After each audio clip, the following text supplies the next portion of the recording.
Hello guys, আসসালামু আলাইকুম। Welcome back to my channel mister Russell's blog. আশা করি আপনারা ভালো আছেন। আমি একটা ভালো নাই, কারণ হইলো আমরা খুবই কষ্টের সময় যাচ্ছে সিলেটের মানুষ সকলের।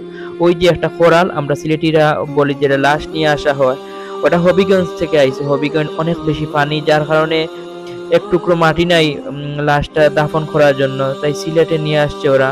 তো আমি জিজ্ঞেস করছিলাম ওরা কোথা থেকে আসছে, তো ওরা আসছে হবিগঞ্জ থেকে। তো কতটা অসহায়, কতটা নিরুপায় হলে একটা মানুষ শেষ সম্বলটুকু পায় না। তো আল্লাহ আমাদেরকে হেদায়েত করতা, হেফাজত করতা। খুবই কষ্ট লাগে যখন এইরকম সিচুয়েশন, এইরকম দিনগুলো দেখতে হয়। আর আমরা ওটা দেখছি কিং ব্রিজের নিচে ছিল, আমরা ওখানে গিয়েছিলাম পানির লাস্ট আপডেট দিতে। তো অনেক মানুষগুলো গেছে ওখানে মানুষ দেখতে, পানি দেখতে। ওদের জন্য খুবই খারাপ লাগে, দুঃখ লাগে এরকম মানুষ যে আছে এখনো পৃথিবীতে।